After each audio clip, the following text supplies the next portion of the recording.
Hello दोस्तों, welcome to Siddhi Punjab. So today in this video we are going to discuss the current affairs from 13th and 14 ਜੁਲਾਈ ਦੇ ਜਿੰਨੇ ਵੀ important current affairs ਆ ਸਾਡੇ exam ਲਈ ਉਹ ਆਪਾਂ discuss ਕਰਾਂਗੇ and also I want to inform ਕਿ ਅਸੀਂ ਮਲਟੀਪਲ ਪ੍ਰੋਗਰਾਮਸ ਤੁਹਾਡੇ ਬੈਨੀਫਿਟ ਲਈ ਚਲਾ ਰਹੇ ਹਾਂ mentorship program if you are feeling lost in your preparation ਸਮਝ ਨਹੀਂ ਆਉਂਦਾ ਕਿ ਕਿਵੇਂ ਇੰਨੇ ਕੰਟੈਂਟ ਨੂੰ ਆਰਗੇਨਾਈਜ਼ ਕਰੀਏ ਨਿਊਜ਼ਪੇਪਰ ਨੂੰ ਜਲਦੀ ਕਿਵੇਂ ਪੜ੍ਹੀਏ ਨੋਟਸ ਅੱਛੇ ਤਰੀਕੇ ਨਾਲ ਕਿਵੇਂ ਬਣਾਈਏ which will eventually reflect in our answer writing ਠੀਕ ਹੈ ਬਹੁਤ ਸਾਰੇ ਬੱਚਿਆਂ ਨੂੰ ਇਹ ਨਹੀਂ ਪਤਾ ਕਿ ਨੋਟਸ ਹੀ ਹੈ ਜਿਹੜੇ ਆਪਣੇ ਐਕਚੁਅਲ ਆਨਸਰਸ ਬਣਦੇ ਨੇ so if you make quality notes you will be able to write quality answers also ਇਹੀ ਸਭ ਅਗਰ ਚੀਜ਼ਾਂ ਜਾਣਨਾ ਚਾਹੁੰਦੇ ਹੋ ਜੁਆਇਨ ਆਰ ਮੈਂਟਰਸ਼ਿਪ ਪ੍ਰੋਗਰਾਮ ਸਾਰੀ ਡਿਟੇਲਸ ਤੁਹਾਨੂੰ ਡਿਸਕ੍ਰਿਪਸ਼ਨ ਬਾਕਸ 'ਚ ਮਿਲ ਜਾਣਗੀਆਂ ਕੁਝ ਹੋਰ ਵੀ ਤੁਸੀਂ ਕੁਐਰੀ ਹੈ ਤੁਹਾਡੀ ਇਸ ਬਾਰੇ ਜਾਂ ਕੋਈ ਵੀ query you can contact us on this number right also ਅਸੀਂ GS ਦਾ full course ਵੀ provide ਕਰ ਰਹੇ ਹਾਂ so if you are interested in GS full course in offline online mode everywhere it is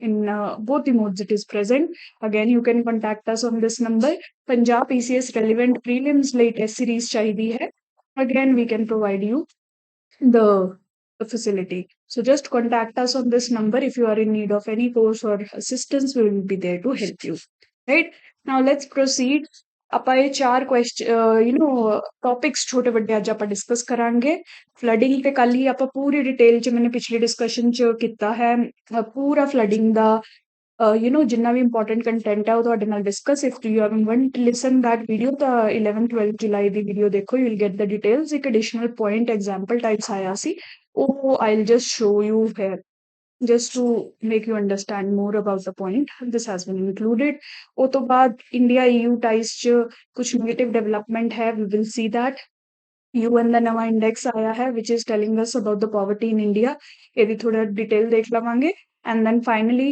enforcement director ਦੇ director ਨੂੰ repeated extensions government ਦੇਈ ਜਾ ਰਹੀ ਸੀ ਇਹ ਤੇ SC ਦੀ ਕਿਆ ਰੂਲਿੰਗ ਆਈ ਹੈ ਇਹਨੂੰ ਵੀ ਦੇਖ ਲਵਾਂਗੇ ਰਾਈਟ ਅੱਗੇ ਵਧਣ ਤੋਂ ਪਹਿਲਾਂ ਪਲੀਜ਼ ਲਾਈਕ ਸ਼ੇਅਰ ਤੇ ਸਬਸਕ੍ਰਾਈਬ ਕਰੋ ਸਾਡਾ channel share our channel with as many aspirants as you can because as we grow we'll be able to provide you more quality content and different kind of courses will be there made available for you right so as I said ਪਹਿਲਾਂ flooding ਵਾਲਾ topic already ਕੱਲ detail ਚ discuss ਕਰ ਚੁੱਕੇ हैं just wanted to show you an example ਕਿ ਜਿਵੇਂ ਕੱਲ ਮੈਂ ਕਹਿ ਰਹੀ ਸੀ ਕਿ ਸੋਸ਼ਲ ਇੰਪੈਕਟ ਫਲੱਡਿੰਗ ਦਾ ਕਾਫੀ ਹੁੰਦਾ ਹੈ ਸੋਸਾਇਟੀ ਤੇ ਲੋਕਾਂ ਤੇ ਇੰਪੈਕਟ ਕਾਫੀ ਜ਼ਿਆਦਾ ਹੁੰਦਾ ਹੈ ਹੈਲਥ ਸਪੈਸ਼ਲੀ ਉਹਦੇ ਵਿੱਚ ਇੰਪੈਕਟ ਹੁੰਦੀ ਹੈ ਤਾਂ ਅੱਜ ਹੀ ਨਿਊਜ਼ਪੇਪਰ 'ਚ ਤੁਸੀਂ ਦੇਖੋਗੇ ਕਿ ਜਗ੍ਹਾ ਤੇ ਗੈਸਟ੍ਰੋਐਂਟਰਾਈਟਿਸ ਦੇ ਕੇਸਿਸ ਸਕਿਨ ਐਲਰਜੀਜ਼ ਦੇ ਕੇਸਿਸ ਫੀਵਰ ਹਾਈਪਰਟੈਂਸ਼ਨ ਦੇ ਕੇਸਿਸ ਕਾਫੀ ਜਗ੍ਹਾ ਤੇ ਰਿਪੋਰਟ ਕੀਤੇ ਗਏ ਆ ਪੰਜਾਬ ਹਰਿਆਣਾ ਦੇ ਜਿਹੜੇ ਏਰੀਆਜ਼ 'ਚ ਫਲੱਡ ਆਏ ਸੀ ਰਾਈਟ ਇਹ ਮਤਲਬ ਪੇਟ ਵਗੈਰਾ ਨਾਲ ਰਿਲੇਟਡ ਤੁਹਾਡੇ ਗੰਦਾ ਪਾਣੀ ਪੀਣ ਨਾਲ ਕੰਜ਼ਿਊਮ ਕਰਨ ਨਾਲ ਇਹ ਜਿਹੀ ਬਿਮਾਰੀਆਂ ਹੁੰਦੀਆਂ ਹੈ ਸਪੈਸ਼ਲੀ ਦਿਸ ਵਨ ਸੋ ਇਸੇ ਲਈ this is an example of how floods impact the social life, the health of the people in the affected area. Right? उसी point से ही as an example add कर सकते हो. Now let's move to the second topic. India opposes EU Parliament's debate on Manipur. Right? उन्हें India EU ties which as an example use कर सकते हो whenever the commission asks you a question कि India EU ਦੇ ties ਕਿਵੇਂ ਚੱਲ ਰਹੇ ਹੈ. There you can in issues or challenges you can mention this issue that how see EU is meddling in our internal affairs Manipur ਚ ਜੋ ਵੀ ਹੋ ਰਿਹਾ ਹੈ ਉਹ ਇੰਡੀਆ ਦਾ ਘਰ ਦਾ ਮਾਮਲਾ ਹੈ ਸਮਝੋ ਰਾਈਟ ਬਾਹਰੋਂ ਆ ਕੇ what is the authority of EU to discuss debate on this matter ਠੀਕ ਹੈ ਇਹਨਾਂ ਨੇ ਆਪਦਾ ਤਾਂ human rights etc ਦੇ ਅੰਡਰ topic ਦੇ under they are conducting this debate but for India this is very concerning situation ਸਾਡੇ ਘਰ ਦੀਆਂ ਗੱਲਾਂ ਕੋਈ ਹੋਰ ਕੰਟਰੀ ਕਰ ਰਹੀ ਹੈ ਇਹ ਫਿਰ ਇੰਟਰਵੀਨ ਕਰਨਗੇ ਸਟੈਪਸ ਲੈਣਗੇ ਮਨੀਪੁਰ ਦੇ ਨਾਲ related which is against India's sovereignty right India is a free independent nation it can take care of its interest on its own how why should a foreign country intervene in its decisions and in its internal matters ठीक है देखो Indian government ने भी किया this is totally internal to India why you conducting such debate India ने protest किया है so if you ask if examiner asks you what are India EU relations issues क्यों आगे नहीं बढ़ रहे हैं there you can mention this point as an example that how EU conducted debate on Manipur despite Indian government persuading them to not conduct such a debate right? It is direct intervention into India's internal matters. That means it is infringing on India's sovereignty also, right? Now UN the data आया है on poverty, so it is saying कि 415 million लोग India ने lift किए हैं out of poverty in last 15 years, right? एक बहुत अच्छा डाटा आप आंसर जैसे यूज कर सकते हैं, सो डाटा पॉइंट ही लिखना है और कुछ इससे खास है नहीं है, right? A total of 415 million people moved out of poverty in India in just 15 years. ਕਿਹੜੇ 15 years? 2005 ਤੋਂ ਲੈ ਕੇ 2019 ਤੱਕ ਤੁਸੀਂ ਕਹਿ ਸਕਦੇ ਹੋ, 19-20 ਤੱਕ this data is telling us, ठीक है? पॉवर्टी इंडेक्स देखो इस तरीके नाल प्रोग्रेशन हुई है 2005 च अगर तुसी देखो ऑलमोस्ट 750 लोग मिलियन लोग ਜਿਹੜੇ ਸੀ they were suffering from poverty in India. It reduced to 370 million in 2015 and in another 5 years it has reduced to around 230 million, right? So overall 415 million around log they have been pulled out of poverty, right? So this is a great achievement for India. तुसी कभी भी comment करना होए that how India is progressing on its targets of removing poverty, you can always mention this data from UN, right? So this is great news. And finally ਅੱਜ ਦੀ news ਹੈ ਜਿਹੜੀ ED enforcement directorate, ਦੇਖੋ क्या ਹੁੰਦਾ है ਜਿਹੜੀ ਆਪ ਹਮੇਸ਼ਾ ਨਿਊਜ਼ 'ਚ ਇਹ ਚੱਲਦਾ ਰਹਿੰਦਾ ਹੈ ਕਿ ਕਿਵੇਂ ਆਪਣੀ ਕਨਸਟੀਟਿਊਸ਼ਨਲ ਜਾਂ ਸਟੈਚੂਟਰੀ ਬਾਡੀਜ਼ ਜਿਹੜੀਆਂ ਹੈ ਉਹਨਾਂ ਦੀ ਇੰਡੀਪੈਂਡੈਂਸ ਤੇ ਜਿਹੜੀ ਗਵਰਨਮੈਂਟ ਹੈ it is trying to infringe that, right? Constitutional bodies ਜਿਵੇਂ ਕਿ ਇਲੈਕਸ਼ਨ ਕਮਿਸ਼ਨ ਆਫ ਇੰਡੀਆ ਹੋ ਗਈ ਜਾਂ ਹੋਰ ਤੁਹਾਡੀ UPSC ਫਾਈਨੈਂਸ ਕਮਿਸ਼ਨ, ਬਹੁਤ ਵਾਰ ਇਹਨਾਂ ਕਮਿਸ਼ਨਸ ਦੀ ਇੰਡੀਪੈਂਡੈਂਸ ਤੇ ਸਵਾਲ ਉਠਾਇਆ ਜਾਂਦਾ ਹੈ ਕਿ government is trying to use or misuse this commissions for its own political interest.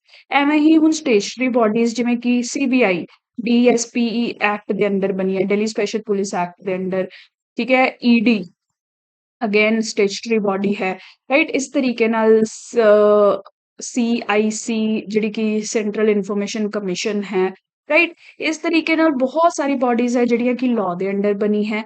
ਸੋ ਹਮੇਸ਼ਾ ਦਿਸ question remains in vogue that why government makes such changes in the way that they try to control these bodies, ठीक है? Supreme court ने CBI ਨੂੰ caged parrot ਵੀ ਕਿਹਾ ਹੈ ਇੱਕ ਵਾਰ ਆਪਦੀ judgement ਵਿੱਚ that CBI ਬਿਲਕੁਲ ਵੀ ਇੰਡੀਪੈਂਡੈਂਟ ਬਾਡੀ ਨਹੀਂ ਹੈਗੀ ਹੈ, ਗਵਰਨਮੈਂਟ ਆਪਦੇ ਇੰਟਰਸਟ ਦੇ ਅਕੋਰਡਿੰਗ CBI ਨੂੰ ਕੰਟਰੋਲ ਕਰਦੀ ਰਹਿੰਦੀ ਹੈ, right? So now this news is also an example of how the agencies are being regulated, controlled by the government by making certain changes to the laws or the constitution, ठीक है? सो इस च क्या हो रहा सीगा पिछले दिनों ਇਨਫੋਰਸਮੈਂਟ ਡਾਇਰੈਕਟੋਰੇਟ ਜਾਂ ਇਵਨ CBI ਦਾ ਕਹੋ ਇਹਨਾਂ ਦਾ ਟੈਨਿਓਰ ਜਿਹੜਾ ਹੈ 2 ਇਅਰਸ ਦਾ ਹੈ ਜਨਰਲੀ, ਰਾਈਟ? ਤਾਂ ਗਵਰਨਮੈਂਟ ਕਿਆ ਕਰੀ ਗਈ, ਇਹ ਥੋੜਾ 5 ਸਾਲ ਪਹਿਲਾਂ ਦੀ ਗੱਲ ਹੈ, 2015 ਦੀ ਆਪਾਂ ਲਾ ਲਓ ਗੱਲ ਕਰ ਰਹੇ ਹਾਂ, 2015-17 ਦੇ ਅਰਾਊਂਡ। ਤਾਂ ਉਦੋਂ ਇੱਕ ਜਿਹੜੇ ED ਦੇ ਡਾਇਰੈਕਟਰ ਹੈ ਉਹ ਅਪਾਇੰਟ ਹੋਏ ਸੀ 2 ਸਾਲ ਦੀ, ਜਦੋਂ ਹੀ ਉਹਨਾਂ ਦੀ ਟਰਮ ਖਤਮ ਹੋਈ ਗਵਰਨਮੈਂਟ ਨੇ ਉਹਨਾਂ ਨੂੰ ਇੱਕ ਹੋਰ ਐਕਸਟੈਂਸ਼ਨ ਦੇਤੀ 1 ਸਾਲ ਲਈ। ਉਸ ਤੋਂ ਬਾਅਦ ਜਦੋਂ 3 ਈਅਰ ਦੀ ਟਰਮ ਖਤਮ ਹੋਈ ਗਵਰਨਮੈਂਟ ਨੇ ਫੇਰ ਐਕਸਟੈਂਸ਼ਨ ਦੇ ਦਿੱਤੀ, 4 ਸਾਲ ਖਤਮ ਹੋਏ ਗਵਰਨਮੈਂਟ ਨੇ ਫੇਰ ਐਕਸਟੈਂਸ਼ਨ ਦੇ ਦਿੱਤੀ, ਰਾਈਟ? ਫੇਰ ਕੋਰਟ 'ਚ ਕੇਸ ਫਾਈਲ ਕੀਤਾ ਗਿਆ ਕਿ ਐਵੇਂ ਕਿਵੇਂ ਗਵਰਨਮੈਂਟ ਐਕਸਟੈਂਸ਼ਨ ਤੇ ਐਕਸਟੈਂਸ਼ਨ ਦਿੰਦੀ ਰਹਿੰਦੀ ਹੈ, ਜਿਹੜਾ ਡਾਇਰੈਕਟਰ ਹੈ ਉਹ ਇੱਕ ਬੋਡੀ ਦੁਆਰਾ ਅਪਾਇੰਟ ਹੁੰਦਾ ਹੈ। ਇਸ ਤਰੀਕੇ ਨਾਲ ਤਾਂ ਗਵਰਨਮੈਂਟ ਨੂੰ ਜਿਹੜਾ ਬੰਦਾ ਪਸੰਦ ਹੈ ਉਹਨੂੰ ਐਕਸਟੈਂਸ਼ਨ ਹੀ ਦੇਈ ਜਾਊਗੀ, right? It will keep giving extension to the person who is following the dictate of government, ਠੀਕ ਹੈ? ਐਕਸਟੈਂਸ਼ਨ ਉਹਨੂੰ ਹੀ ਗਵਰਨਮੈਂਟ ਦੇਊਗੀ ਜਿਹਦੇ ਤੋਂ ਖੁਸ਼ ਹੈ, ਰਾਈਟ? ਇਸੇ ਕੋਰਟ 'ਚ ਕੇਸ ਫਾਈਲ ਕੀਤਾ ਗਿਆ। ਨਾਓ ਉਦੋਂ ਕੋਰਟ ਨੇ ਕਹਿ ਦਿੱਤਾ ਕਿ ਸੱਚ extensions are not valid, right? ਤਾਂ ਫਿਰ ਗਵਰਨਮੈਂਟ ਨੇ ਕੀ ਕੀਤਾ, ਲਾਅ ਵਿੱਚ ਚੇਂਜ ਕਰਤਾ, ED ਦੇ ਲਾਅ ਵਿੱਚ ਹੀ ਚੇਂਜ ਕਰਤਾ ਦੈਟ ਇਹਦੀ ਟੈਨਿਓਰ 2 ਇਅਰਸ ਹੈ, ਠੀਕ ਹੈ, ਬਟ ਉਸ ਤੋਂ ਬਾਅਦ 3 ਐਕਸਟੈਂਸ਼ਨਸ ਗਵਰਨਮੈਂਟ ਦੇ ਸਕਦੀ ਹੈ, right? In addition to 2 years, ਠੀਕ ਹੈ? ਸੋ ਨਾਓ ਇਸ ਸਟੇਚੂਟਰੀ ਚੇਂਜ ਤੇ ਕੇਸ ਪਾਇਆ ਗਿਆ ਕਿ ਇਸ ਤਰੀਕੇ ਨਾਲ ਕਿਵੇਂ ਗਵਰਨਮੈਂਟ ਜੋ ਚਾਹੁੰਦੀ ਹੈ ਉਹਨੂੰ ਲਾਅ ਵਿੱਚ ਲਿਆ ਸਕਦੀ ਹੈ, ਰਾਈਟ?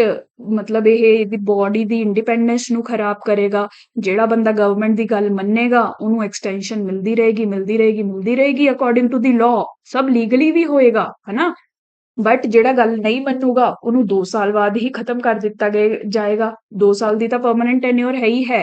ਜਿਹੜਾ ਜ਼ਿਆਦਾ ਡੌਨ ਬਣਨ ਦੀ ਕੋਸ਼ਿਸ਼ ਕਰੂ, ਕਹਿਣ ਦਾ ਮਤਲਬ ਜਿਹੜਾ ਗਵਰਨਮੈਂਟ ਦੀ ਗੱਲ ਨਹੀਂ ਮੰਨੂ ਉਹਨੂੰ ਕੱਢ ਦਿੱਤਾ ਜਾਵੇਗਾ, um, whereas the persons who act like the puppy of the government, they will get 3 more extensions।